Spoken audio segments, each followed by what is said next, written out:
आज प्रमुख पाहुण्यांसमवेत येण्याची संधी मला दिल्याबद्दल आयोजकांचे मनापासून आभार मानते. खरं तर या सुषमा स्वराज मंचाशी मी सुरुवातीपासूनच निगडीत आहे. सुषमा स्वराज म्हणजे ही आमच्या श्रीधर साठेंची संकल्पना आहे. ऑफकोर्स एकटे नाही, त्यांच्याबरोबर प्रत्येक ठिकाणी त्यांच्यासारखेच तळमळीने कार्य करणारे कार्यकर्ते असतातच. उदाहरणादाखल मी मोरेश्वर वाचनालय सांगेन.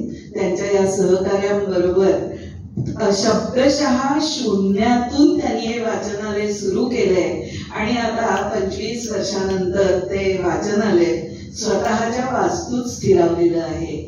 यामागे या सर्व कार्यकर्त्यांची तळमळ आणि जनमानसाचा आशीर्वाद याचाच हे फळ आहे. आता एवढी मोठी संस्था झाले तर त्यांची निस्वार्थी वृत्ती बघा की इदम न मम म्हणत असा योग्य कार्यकर्त्यांच्या हाती ते वाचनालय सोपून ते मोकळे झाले. पण मोकळे झाले म्हणजे रिटायर्ड किंवा टायर्ड मात्र नाही ना. अनेक संस्थांची कार्यमग्न आहेत आणि त्यापूर्वीच आपल्या बोरिवलीतल्या सामान्य लोकांना परराष्ट्र धोरण, परराष्ट्रात चाललेल्या घडामोडी याच्याबद्दल काही मूलभूत माहिती मिळावी यासाठी सर्वांना बरोबर घेऊन त्यांनी सुषमा स्वराज मंचची ही कल्पना मांडली. मी मगाशी म्हटल्यामुळे त्यांच्याबरोबर मी सुरुवातीपासून होते, पण दुर्दैवाने 2-3 वर्ष ही कल्पना सुप्तावस्थेतच राहिली, कारण ऑफकोर्स कोरोना काळ. पण त्यानंतर मात्र गेल्या 7-8 महिन्यात या चळवळीने इतकं छान मुळं धरलेत आणि हे रोप आता चांगलं वाढतंय. आज जरा उपस्थिती कमी आहे, मागच्या वेळेला खरंच त्याच्यापेक्षा जास्त होती आणि ती अशीच वाढत जाईल, त्याचंच द्योतक आहे. आज मला वाटतं कालच्या या T20 जिंकल्याबद्दलचं सेलिब्रेशन रात्री उशिरापर्यंत झालं असेल, पण तरी लोक आणि आहे नंतर बघायला मिळतं, ऐकायला मिळतं, त्याच्यासाठी लोक थांबलेले असतात. तर हे जे आंतरराष्ट्रीय घडामोडी हा तसा म्हटलं तर क्लिष्ट विषय आहे आणि जोपर्यंत आपल्या रोजच्या जीवनावर त्याचे काही परिणाम होत नाहीत, जाणवत नाही, तोपर्यंत आपण त्याच्यात फारसं काही लक्ष घालत नाही. पण थोडीशी मूलभूत माहिती तरी आपल्या लोकांना यावी त्यासाठी हे सुरू केलेलं आहे. कारण होतं कसं, कुठे ना कुठेतरी याच्यावर आपण काहीतरी वाचत असतो, कानावर पडत असतं, पण हे इतकं परस्पर भिन्न असतं की आपल्याला कन्फ्युजनच जास्त होतं आणि आपण तो विषय ऑप्शनला टाकतो. तर ही माहिती होण्यासाठी म्हणून झालेला हा जो मंच आहे, इथे आतापर्यंत 7-8 लेक्चर्स झाली. आज त्यापैकी एक तर वक्ते आलेलेच आहेत आणि या सर्व वक्त्यांनी निरनिराळ्या विषयांवर मॅप्स, पीपीटी प्रेझेंटेशन याच्यासह इतकी छान माहिती दिली की त्याच्याबद्दल साहजिकच आपलं कुतूहल जागृत होतं आणि आपण त्याविषयी माहिती जाणून घ्यावी म्हणून थोडंसं जागृतही होतो. आणि सोशल मीडियाची आपल्यावर त्यासाठी कृपा आहेच. आंतरराष्ट्रीय विश्लेषक स्वाती तोरसेकर आहेत, अनय जोगळेकर आहेत, नेने साहेब आहेत आणि आता याही एक नवीन आमच्या याच्यात भर पडलेली आहे, त्यामुळे YouTube वरती वाचत असतो. अनेक वर्तमानपत्रातून, नियतकालिकातूनही माहिती येत असते. आता वेळते आजच्या विषयाकडे. आजच्या आपल्या पाहुण्या विदुषी Vaishali Karmarkar. Intercultural facilitator हा शब्दच मुळी पहिल्यांदा ऐकला म्हणजे काय हा पहिला प्रश्न. मग नंतर त्याबद्दल माहिती घेता घेता कळलं की 2 भिन्न संस्कृती ज्या एकमेकांबद्दल अनभिज्ञ आहेत त्यांना परस्परांच्या संस्कृतीची ओळख करून देणं आणि त्याच्यात संवाद घडवून आणणं किती अवघड काम आहे. एकमेकांची भाषा कळत नाही, देहबोली आणि खाणाखुणा यावरून परस्परांशी संवाद साधण्याचा प्रयत्न करायचा.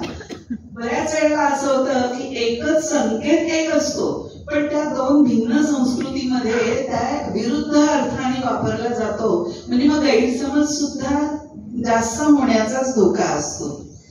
तर अशा दोन संस्कृतीतील व्यक्तींना परस्परांच्या संस्कृतीचा परिचय करून देऊन त्यांच्यात समन्वय साधणं आणि त्याच्यातून आपल्या राष्ट्राचा उत्कर्ष साधणं, हे ते फार मोठं काम त्या करतायत. नुकतंच त्यांचं संस्कृती रंग हे पुस्तक वाचलं. त्याची प्रस्तावना वाचायला घेताना दडपणच आलं की आपल्याला कितपत झेपेल असंच वाटत होतं. पण ऍक्च्युअल पुढे जसजसं वाचत गेले तसतसं निरनिराळ्या संस्कृतीविषयीच त्यांनी इतक्या छान सोप्या शैलीमध्ये विवरण केलेलं आहे की पुढे काय असं कुतूहल वाटतं आणि इंटरेस्ट वाटत जातो.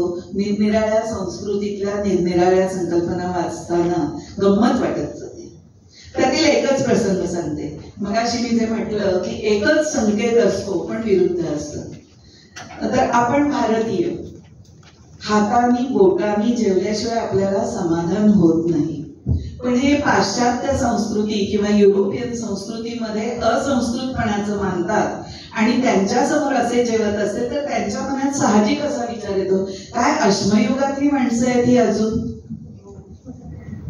त्याचबरोबर प्रत्यक्षात घडलेलं असं त्यांनी वर्णन केलेलं आहे की दोन संस्कृतीतले जेव्हा दिग्गज बसलेले असतात आणि जेवताना आपण हे हाताने जेवल्यामुळे अश्म संस्कृतीतले त्यांच्या दृष्टीने समजले गेलो, पण त्यांच्यामध्ये एक ब्लूट स्टेक असा एक पदार्थ आहे की तो जर्मन लोकांना अतिशय प्रिय आहे. आणि म्हणजे तो स्टेक तोडल्यानंतर त्याच्यातून गुळूगुळू रक्त वाहिलं पाहिजे तरच तो अप्रतिम समजला जातो. पण हे जेव्हा आपल्या लोकांनी पाहिलं तेव्हा त्यांना आठवण कसली झाली की अश्मयुगामध्ये माणसं शिकार करीत होती आणि रक्तानी भरलेलं असं ते मांस सेवन करीत होती. तेव्हा त्यांना वाटतं की काही अश्मयुगातली माणसं आहेत अजूनही तशाच पद्धतीने खातात. बघा, अशा पद्धतीचे एक छान इंटरेस्टिंग त्यांनी हे केलेलं आहे. आता आजचा विषय म्हटला तर भारताचं परराष्ट्र धोरण 2024, 2030, 2050 इतक्या पुढपर्यंत ते करणार आहेत. आणि म्हणून सावध आणि ऐका पुढच्या. परराष्ट्र धोरण हे आखताना खरं तर केवढं विजन पाहिजे. नुसतं आज किंवा उद्या एवढाच विचार करून चालत नाही, तर 5-50 वर्षानंतरच काय असेल याचे अंदाज बांधावा लागतात आणि ते राष्ट्रहितासाठीच धोरण आखावं लागतं. त्यासाठी आपल्यास विजन हवं.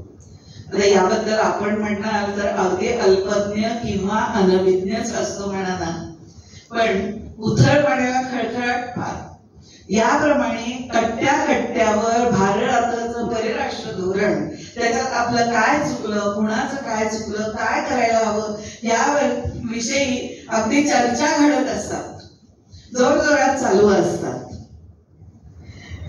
आज आपल्या वक्त्या इथं फॅसिलिटेटर म्हणूनच काम करणारे कशाबद्दल, तर आपण अनभिज्ञ किंवा अल्पज्ञ माणसं त्या आपल्या हाताला धरून हा परराष्ट्र धोरणाचा जो गड आहे तो आपल्यासह त्या एक एक पायरीवर चढत जाणार आहेत आणि आपल्याला त्याची ओळख करून देणार आहेत.